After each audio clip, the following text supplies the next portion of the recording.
The energy market is an interesting one because there aren't that many influencers. So actually there's a big opportunity here to put out just a little bit and get some recognition for it. So you look at these big creators and you look at all these posts and you're like, oh, that's what it needs to look like. And if I don't have that, then I'm not going to post. Content creation is a process. It takes time. It's better to start now rather than waiting until you're perfect because that time won't come. And it just kind of snowballs and snowballs until suddenly everyone wants a bit of your attention and time, and that's exposure. There is a direct link between personal brand moving into exposure for the company, and then moving into sales. It's good to put a couple of stereotypes out there to debunk the images people have in their head. So one being the loud and annoying vlogging idea of, what's up guys, you know. For some people, that is the image that comes to mind when they think of content creation or personal branding. Then you've got other ends that maybe take a more positive approach, but the only image they're having when we're talking about this is them writing a blog for their company, hiding behind just a profile picture. How do we encourage people that are listening that those stereotypes aren't the only forms of content creation and personal branding? Okay, so marketing strategy. This is what you need to do.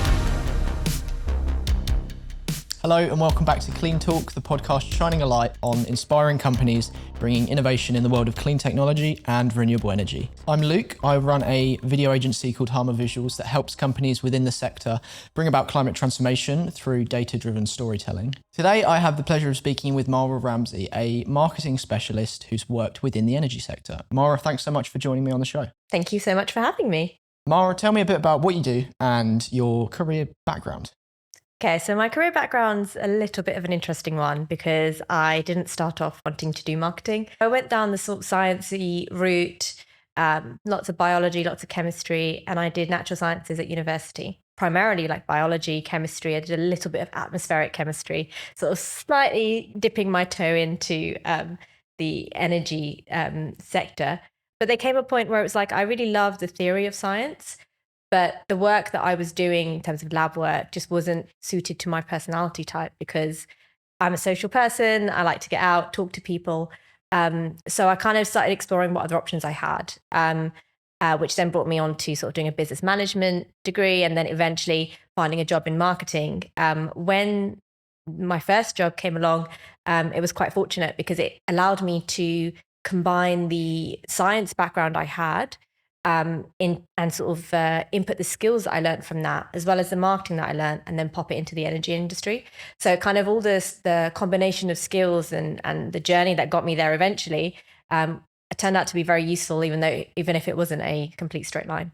How did you relate to the people that were the most helpful? Was it that they kind of saw maybe their younger career selves in you and wanted to help you out? Was it just a path of the course of bringing new staff up to speed with how things are done? What was that dynamic?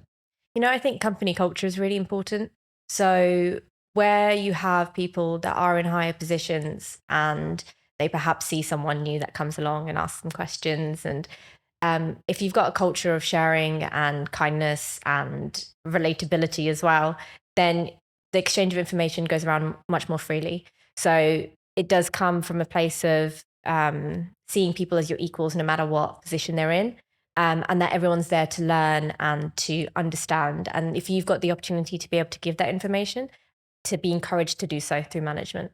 We've got people within various size organizations listening in. What is something that you've learned from the size of organization you've worked in that you think maybe smaller or larger companies can learn from? What's interesting is when I first started at the company, whilst it was well known in the industry, it wasn't perhaps well documented in terms of social media and the news. Over the 4.5 years that I worked there, that changed quite quickly due to marketing, due to people working on personal branding.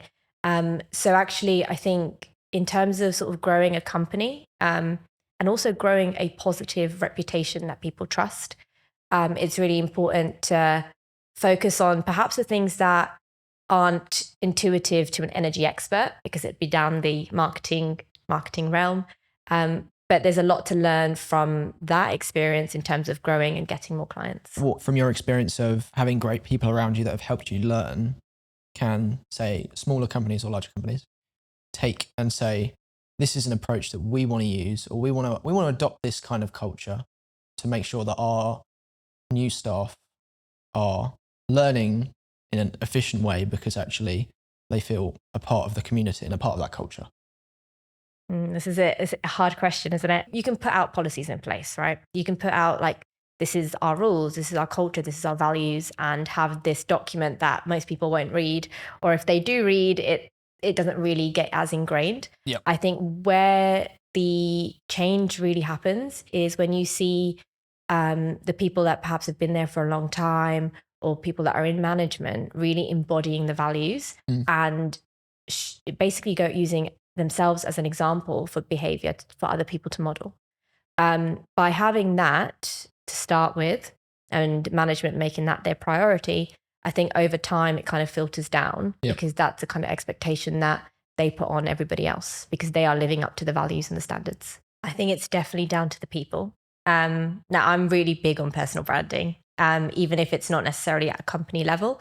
The reason being is because you can have 5 companies and they all offer the same services. But if you have certain individuals in the energy industry that people know and they trust and they like, that person is more likely going to bring in more sales than other people or the other companies that no one knows anything about the people that work there. So actually being able to showcase your people in a way which doesn't restrict them so much as well, so that they're not just, regurgitating the company line, but to be able to allow them to be free and give their own insights in a way which obviously still abides by the company sphere, but separate to the company, I think really helps to basically highlight that company. It might be easier for a large company in some respects to personal brand their experts because they might have a good range of them. Say you are a smaller company, maybe you've only got 2 employees or 2 partners in your business. How do I build trust in our organization, trust that's pinned to people, if I don't have that many people to choose from and we're all juggling a lot of plates as it is already? I think it's actually easier if you're a smaller company. And the reason for that is the larger you get in terms of company size, the more rules there are, the more ways of doing things there are in terms of like, it has to be done in this way, the more regulated things are. Yep. So actually as a smaller company, because you've got less of those regulations and perhaps you're still having, teething to figure out what's the right company voice, you actually have more of an opportunity to showcase yourself. Because I don't think companies should just pick a person and say, you know what, you're going to be the face of the company. Because if that person leaves, then you've lost the face of the company. Yep. So it's important, I think, for companies to encourage all of their employees to build their personal brand. And regardless of, what level of the company they're at, and to sort of showcase the insights and what they bring to the table. So even small companies, if there's only 2 or 3 of you, then actually you've got an opportunity there to talk to each other a bit more, figure out what style of personal branding you want to do and put yourself out there. And then in larger companies, I think that's managed by potentially personal branding workshops and getting all the employees on board to see the benefits and the disadvantages and what the best practices are as well. So, companies can really push this. Obviously, they can't control what people put on their own social media, but they can definitely guide it in terms of best practices. You're going to get people that are particularly open to the idea of personal branding and people that aren't. How do I work out how I can represent my company in this way if I don't necessarily know how my team or my management team is going to respond to it? How do I open a dialogue about that sort of thing? A lot of people, they think, okay, I know I should post more on social media, but I don't know where to start. And I don't know if I post something, am I going to get in trouble because it's not quite the company line or it's not quite right. Again, this is where, as I mentioned, management can really help in terms of like offering the personal branding workshops. Yeah. That can really help. But on the other side, I think that depending on the type of content you want to put out, you can be quite strategic with it. In that you, for example, you can put out things that are facts, data-driven research, right? You're not going to get in trouble for sharing something that is factually correct. You can use that information and then give some extra insights or some extra opinions, making sure that those opinions are diplomatic. So I always like to think of like you've got the company sphere, which is your company's brand, whether that's like the logo, the marketing material, the imagery, the tone of voice, the company culture. Or the sort of intellectual property that kind of sums up who it is. Exactly. And then you've got you as a person. So that's everything that makes you you, like your quirks, your, things that your family, what you do on the weekend. And then you've got this sort of overlapping segment, which is your professional self. If you can sort of take your company and you can take that personality and that personal self and find that overlap, that will be the key point on where your posts would line up perfectly, because you'll be able to talk about the energy industry and the insights that in a professional manner while still bringing your personality into it, and then not getting in trouble for going too far down the personality route. So it is a fine line and it is a fine balance, but I think the more you do it, the better you get at it as well. Let's get specific with format and approach. I feel like it's good to put a couple of stereotypes out there to debunk maybe the images people have in their head. So one being the loud and annoying vlogging idea of what's up guys, that is for some people, maybe the more senior line of work, that is the image that comes to mind when they think of content creation or personal branding. Then you've got other ends that maybe take a more positive approach, but the only image they're having when we're talking about this is them writing a blog for their company and kind of hiding behind just a profile picture. What is the space to actually do this? And how do we kind of encourage people that are listening that those stereotypes aren't the only forms of content creation and personal branding? The energy market in itself is an interesting one because there aren't that many influencers. I don't want to use the term influencers. Let's say key people Sure. of influence, right? There aren't too many of those. So actually there's a big opportunity here to put out just a little bit and get some recognition for it.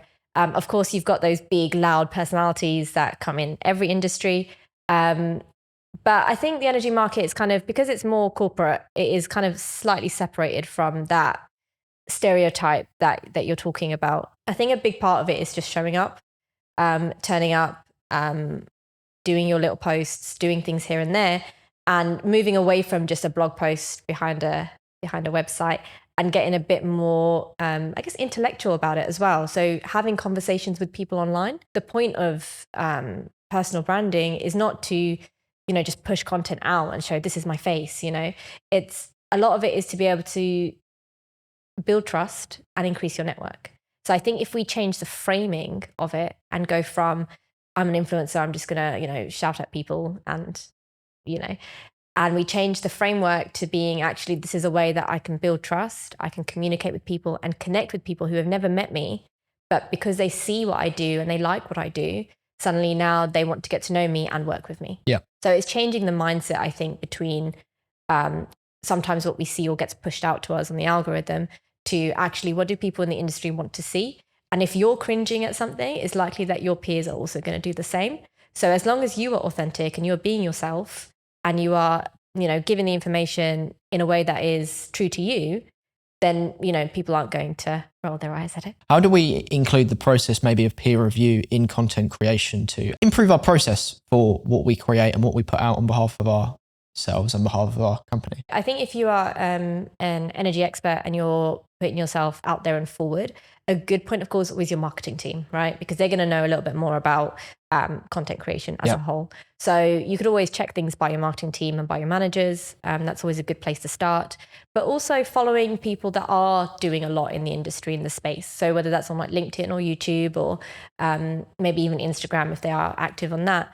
But just following the people who you want to be like. So you've got an example and then using that as the starting point to model your work on. And that's so important, isn't it, as well? Because, content creation borders on art a lot of the time, whether it's photo or video or graphic or anything like that. It's very artistic. And I think coming from an art background, for me, references and having a point in the distance, you say, I want to be able to get to a point where I can do this, or I can make that, or I can take that style and implement it into my own work is so important. There's a journey to go on with content creation and personal branding to build a skill set as well, isn't there? You are a content creator. You've been persistent and consistent with your content over the course of the last few years. What's been your journey? What have you learned through that?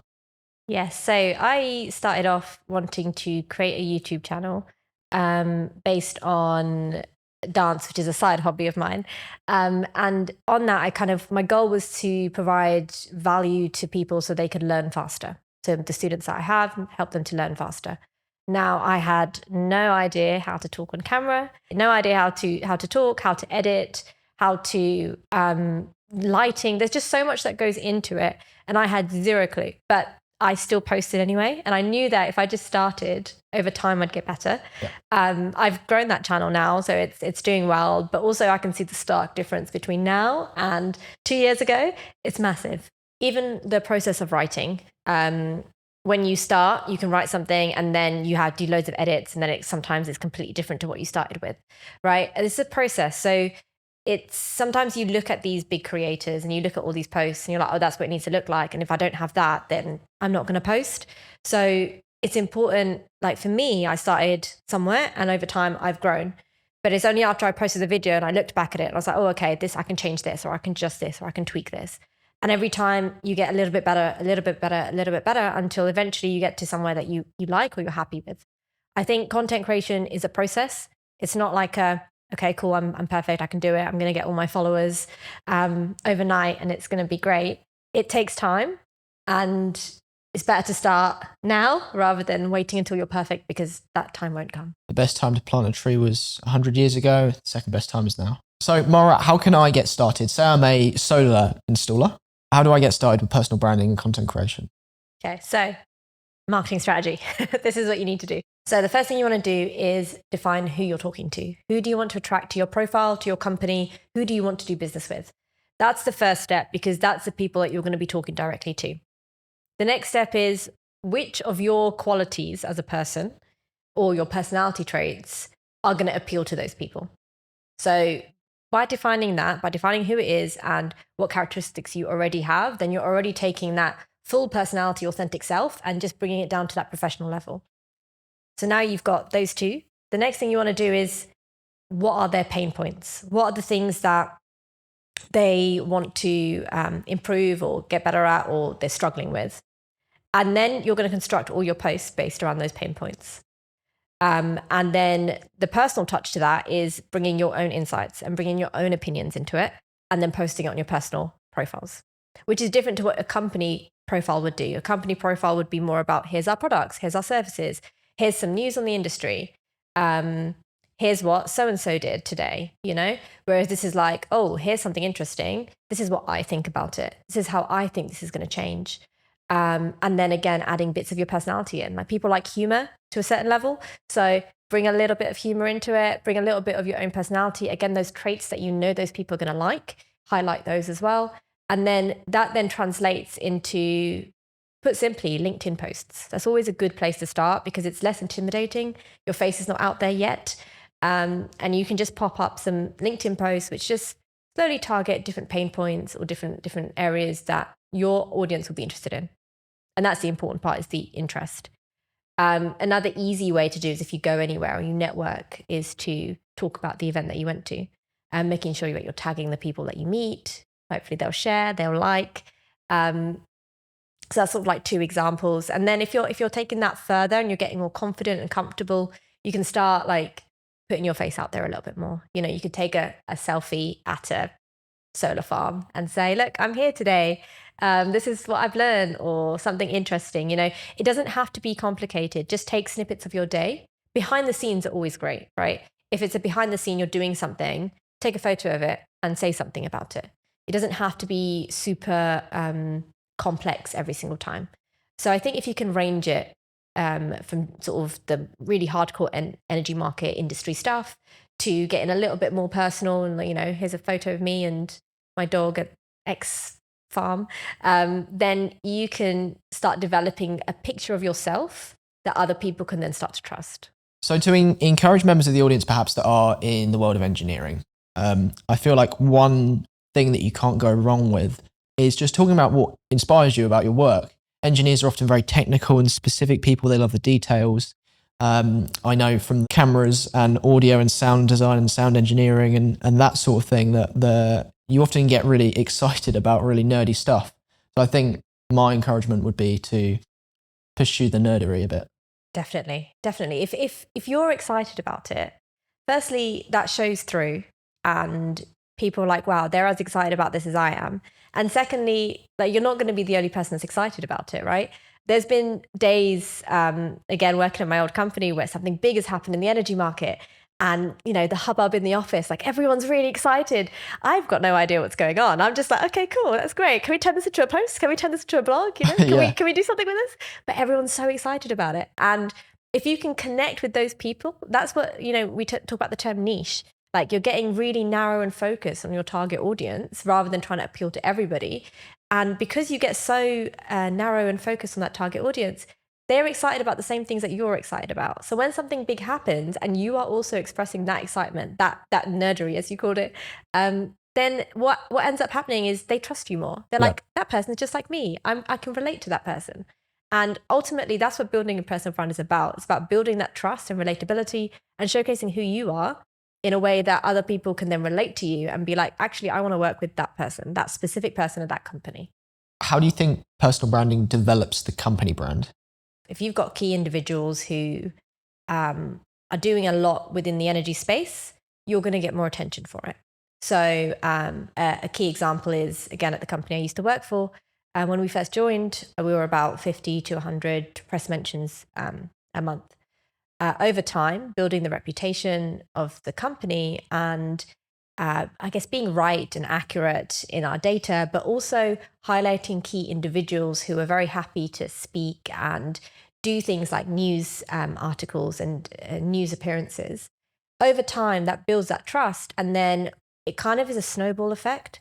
So you have one news outlet that's like, oh, I want to talk to this person at your company because I know that they're good at what they do because I've seen them on X, Y, and Z. And then the next news company is like, oh, well, they've been on that show. Let me contact them and see if I can get an interview with them. And it just kind of snowballs and snowballs until suddenly everyone wants a bit of your attention and time. And that's exposure. So we went from sort of 50 to 100 mentions a month. And then it kind of turned into some months, even over 1,000 mentions at some huge news outlets as well. So it kind of, that increase also then brings in more business because people, there's a direct kind of link where people call up and they're like, oh, I saw that you were on this news outlet. Can you please help me with X, Y, and Z? So there is a direct link between sort of personal brand moving into exposure for the company, and then moving into sales.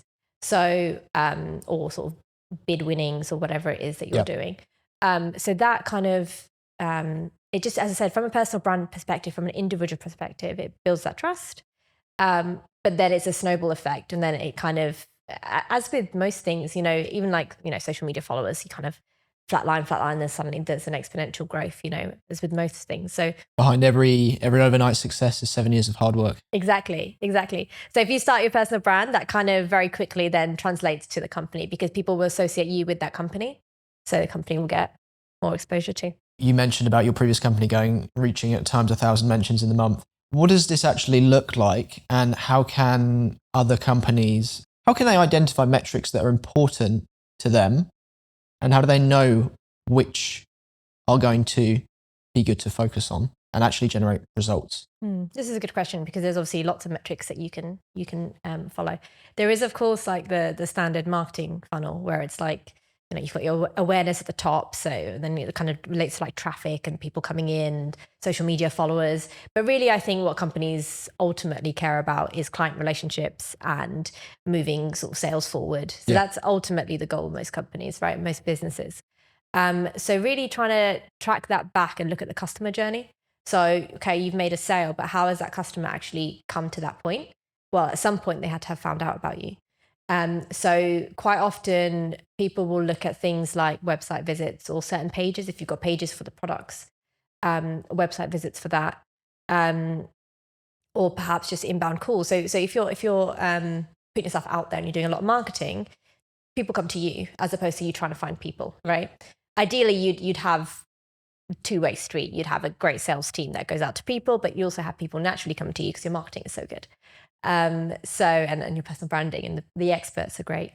So you've got that two-way street. So I think in terms of metrics you want to measure, there's obviously quite a few that you can. I think the important ones are the ones that sort of highlight each stage as people are going through each stage of the marketing funnel. So at the start would be things like website views, social media followers. I think engagement is important as well because you can have like 10,000 social media followers, but no one sees your content and it doesn't translate to anything. So engagement is important as well.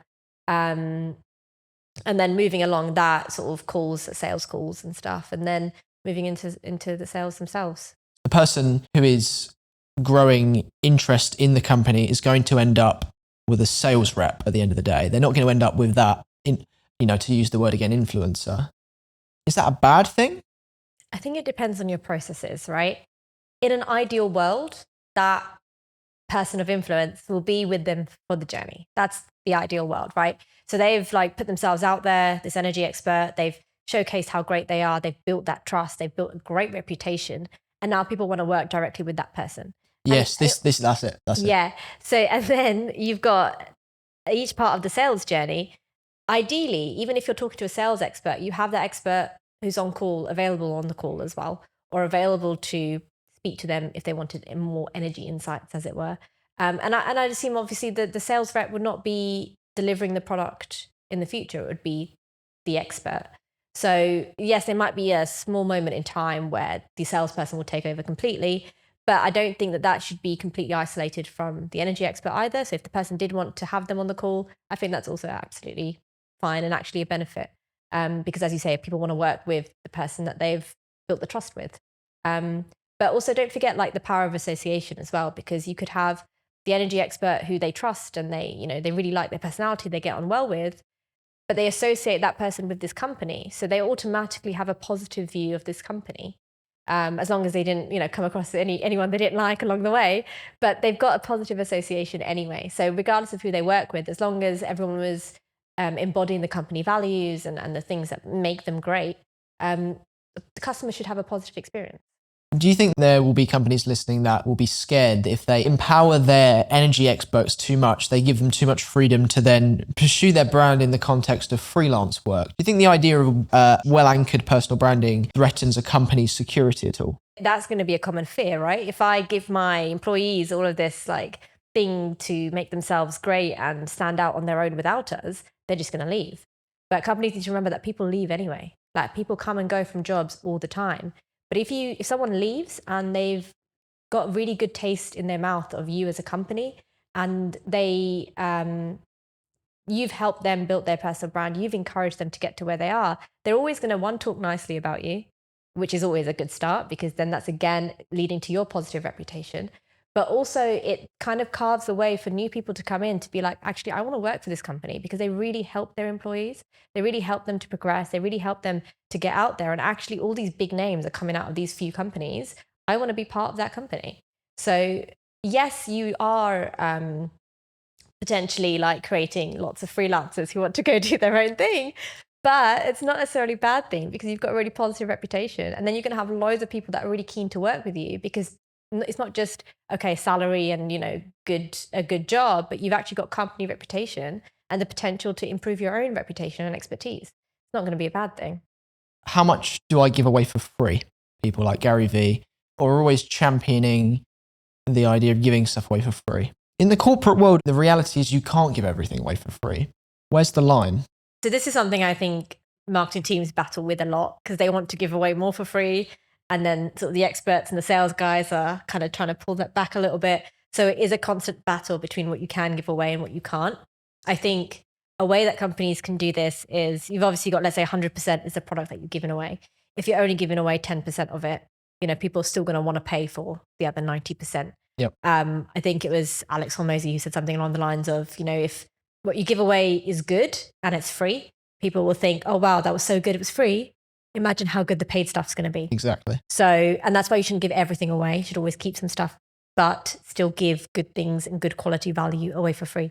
You can be strategic in what you give away for free. So, for example, if you were just giving a piece of information away for free that person's not going to do anything with, it might not be as useful as shareable content. So if you create something that is shareable, then the person that you are giving it to for free and shares it on, and then suddenly you're expanding your exposure. So that one sort of nugget of information is suddenly making more people aware of you. And then they might think, oh, actually, I might want to work with these people in the future. So I think it's important not to just share for the sake of sharing, but actually look at what's going to give just enough value to pique their curiosity, but also it's shareable, so that they can then, share it to their network and bring more people in for you. So yeah, there is a fine line between too much and too little. I think there's also that world of like free trials as well, like giving a free trial away of your product, which, to be honest, I'm not sure always sees the most success, because sometimes people just want something for free and then they don't take the full product. So I think the free trial kind of realm, because again, it's not a shareable piece of content, I wouldn't go there. I would rather they sort of see what we do. They can see a sample of the work, for example, or the report or whatever it is. But you're giving more in terms of expressing the content more in terms of your expertise, as opposed to perhaps this is the exact product that we're going to sell you. What type of products and services do you think free trials really shine for? I think anything information based is quite good. So in a case of I'm creating this news piece, and here's a free trial for you guys to have a look at so you can see what we can do in the future, that will work. Again, the effectiveness you'd have to measure, because it might be different for your audience, because it's not shareable.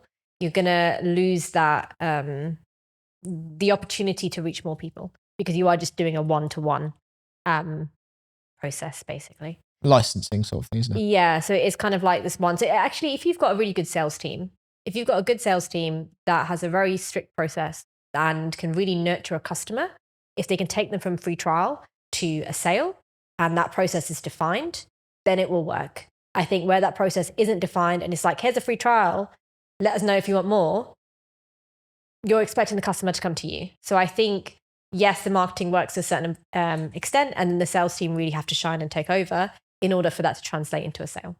I would imagine, particularly in the product world, having something that you can feel like you can just take your hands off of is the dream. So I guess there's a risk there, isn't there, that create a digital solution for something, you release it in some limited form as a free trial, and I suppose there's a risk that you just think, right, I can sit back and put my feet up now. I think where people get busy, because there's so many, like, let's say you are a sales guy, there's so much that you have to do in a day. Sometimes where, something might just, tick over, or it will come in if it comes in. Those things can get lost. Yeah. I think here also we've got the opportunity for marketing automation. So you can have that, okay, this free trial goes out to the customer. They open it.